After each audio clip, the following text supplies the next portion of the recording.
Na, medyo malapit na tayo. Ayun, no? Ayun. Asan na? Ayun. Hindi ko alam kung nakikita nyo. Yung parang atom molecules na yan. Tignan natin itong isang auto. Dan hebben we het op Dino.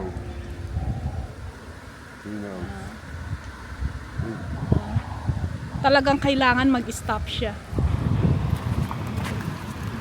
Kung hindi, sira ang auto. Oh, grabe ang taas.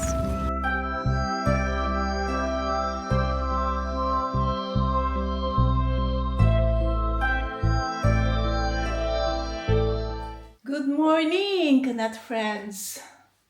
Medyo maulan-ulan ng konti. Pero mamaya, meron kaming natipuhan na film sa sa sinihan. Sa bioscope. Tawag dito ng sinihan is bioscope. Bioscope nga ba? Oo, bioscope. So, dadalhin ko kayo doon. Meron akong ipapakita sa inyo doon na yung atomium.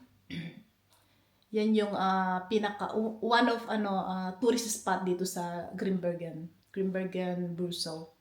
Parang sakop na siya ng Brussels pero grants pa rin siya ng Grimbergen. So, hindi pala. Hindi na siya grants ng Grimbergen. Ano na siya, parang Brussels. So, pero, boundary pa rin ng Vlaams-Gemeenschap, Dutch speaker yung atomium. So, punta tayo mamaya. Papakita ko sa inyo yon. Asan ba itong nangihingi ng kape eh. Bigay ko. Alam mo yung saging. Survivor pa rin siya, oh. Kung tinatanong nyo kung ano yan, ano yan, masut yan. Yung, ng heater. Kasi dati, isn't it, Han? Before our mazut, our mazut is in the underground. But because of maintenance, difficulties of maintenance, this is the modern style. The heater, the gas heater. So, it's a container. Your coffee is there. Hallelujah! There's the sun! Punta na tayo. Papakita ko sa inyo yung... Kasi magkatabi lang yun eh. Yung cinema at saka yung atomium. Let's go! Ano naman kaya ang tinititigan niya? Oh, wow. Pakita ko sa inyo yung water ng fish pan ngayon. Ayan, oh. So clear, so clear.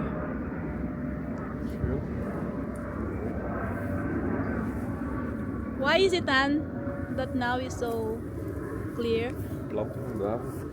Yeah, David gave us, if you can see those plant. Wait, I'm gonna zoom. No, it's okay. Yan, no, yung mga tanim, yung mga water plant. What does it do? Natural filter daw yan, yung mga halaman. Yan, no. Kitang-kita mo ngayon, pati yung bulaklak, ayun, no. Yan, no. Kita nyo yung bulaklak? Before, I cannot see that. Now it's really clear. Would that be also even summer? Would that be so clear, the water, even it's summer? Or just only now that the sun is not too strong? What do you think? And I'm asking you. Madalang lang kaming manood ng sine. Pagka lang, pag hindi maganda ang panahon, when the weather is not good, and when there's really good movie that we like. So, it's not always. Meron kaming panonoodin ngayon yung Gladiator 2. Kasi gustong gusto ko yung Gladiator 1 noon. Yung si Russell Crowe. So ngayon papanoorin namin yung Gladiator 2. Pero dun sa surroundings ng cinema, nandun yung Atomium. So may papakita ko din sa inyo yung Atomium. When is that built, Han, again? The Atomium? 1958. 1958. Ka-birthday niya.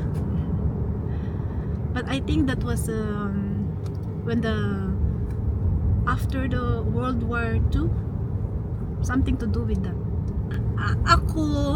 Kami nakatira dito malapit sa Atomium. So we see many people coming from around the world, from other country, visiting Atomium. But kami hindi ko pa sa labas, pero dun sa loob, yung sa taas, araw, mata ko. Ay, hindi pala, hayaan mo na yung araw. Hindi pa namin nakikita kasi sinasabi niya parate nothing to see, and nothing to see inside Atomium. No drink. Pero one time I will bring you there inside. Kasi ako din yung meron akong tawag doon pag matataas na. I have what do you call that again? Ang dami ko na nakakalimutan ngayon. Talagang tumatanda na. Yung what do you call that again when you are afraid of the height? Hoogtevrees. Yeah, in English. Basta, ko na lang yung takot ako sa sa mga matataas. One time nga nung bata pa sila, Gabriel, may concert si Madonna doon sa doon din malapit doon sa pupuntahan natin ngayon, malapit sa Atomium. So bumili kami ng ticket. Syempre para lang maipasyal-pasyal sila Gabriel at Shaira noon. Kasi yun football stadium yun. Yung nabili namin ng ticket, hindi naman yung talagang sa unahan.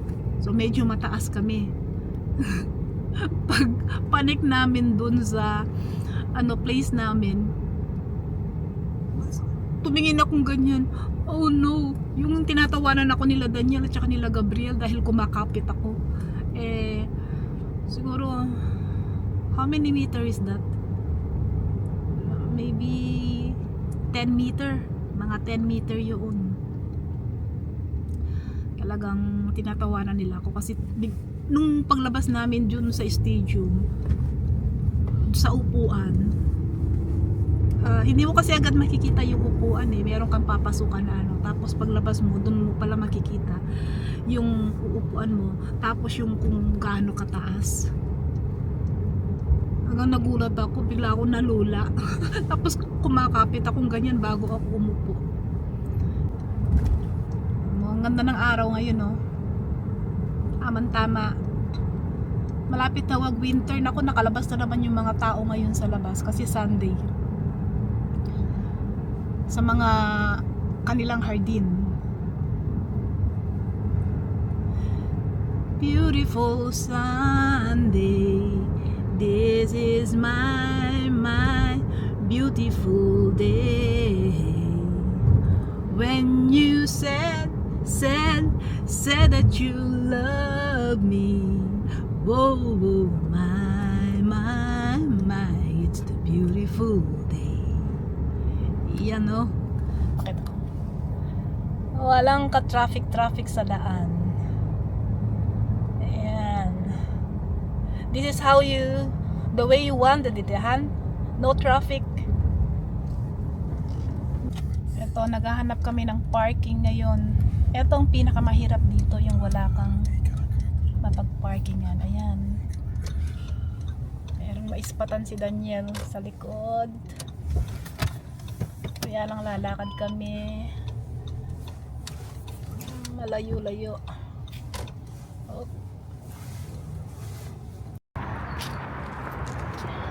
So ayun yung sa amin, Grimbergen. Tapos ito yung pinaka-grens ng Grimbergen tsaka Brussels. Yung Brussels, ano na yun, yung parang Manila, pinaka-sentrum ng Belgium. Ba't kaya may foggy yung lens ko. Hindi ko alam kung bakit. Itong atomium binilt ito nung after World War II. Yung bang concept ng molecules, 'di ba yung molecules made up of atom? Kaya tinawag na atomium. Ayun. Yung parang sinisimbolize dito yung scientific progress nung time na yon, especially yung yung nuclear science. Kaya yan tinawag nilang atomium. Andito na tayo sa Brussels. Tapos on that way papunta sa amin. How many kilometers are we from here? 5 kilometers. So ito na ang border ng Brussels. Yan.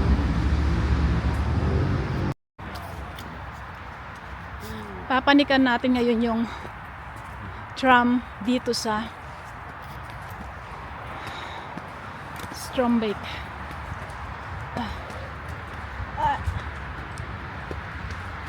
We're getting out of the school. Ayan ang tram, oh. Ayan. Ayan ang tram.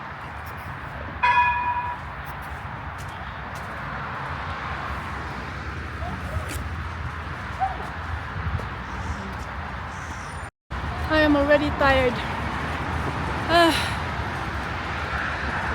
I cannot anymore. Tingnan nyo naman. Taas-taas.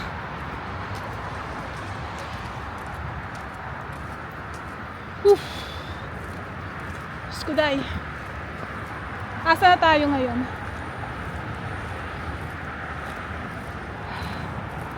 Andito tayo ngayon sa tulay. Tingnan nyo, oh.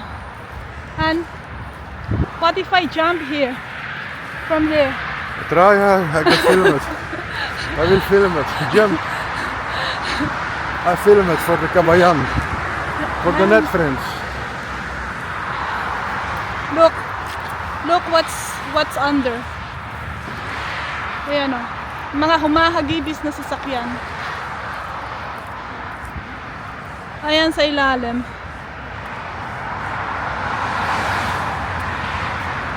Tapos nandito kami sa taas.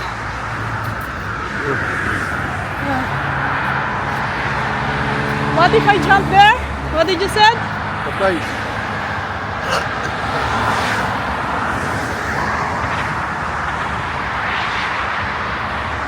You know, nakikita ko na dito yung bola ng atomium. Ayun, oh. Ayun, oh.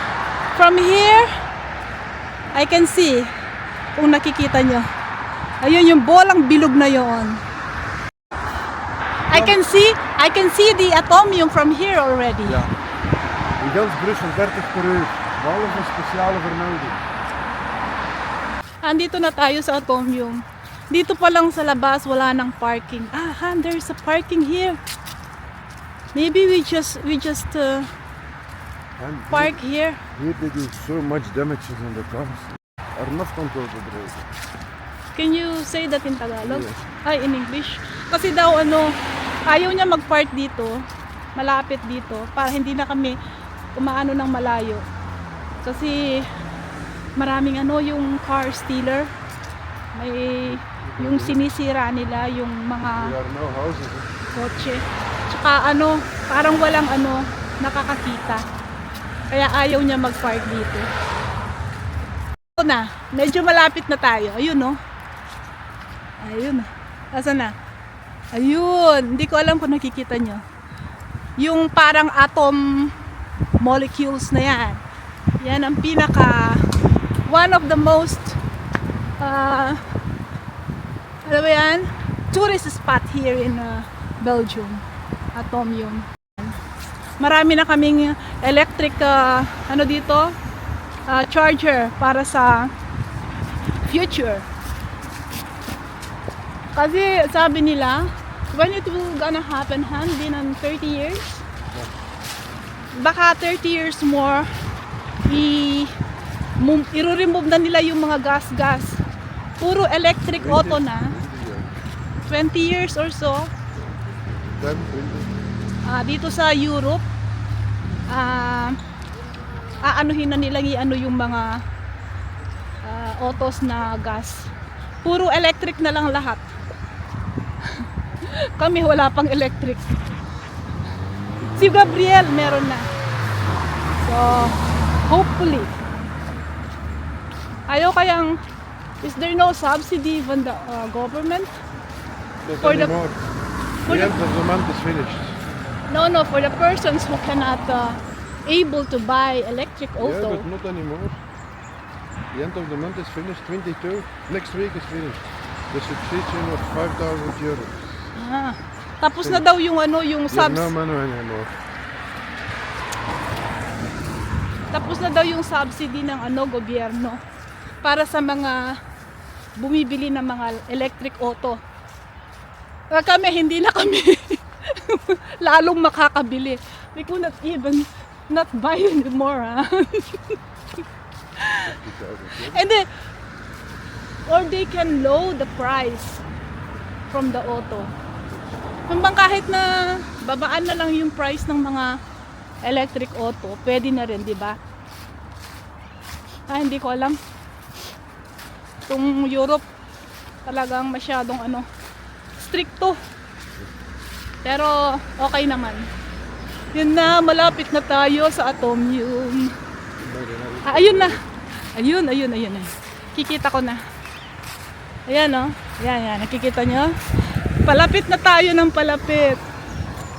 Where are you going? You stay here with me. No, it's okay. No, the provinces. Yeah. Before, there were 9 provinces here in Belgium, and that symbolizes the 9 bowls.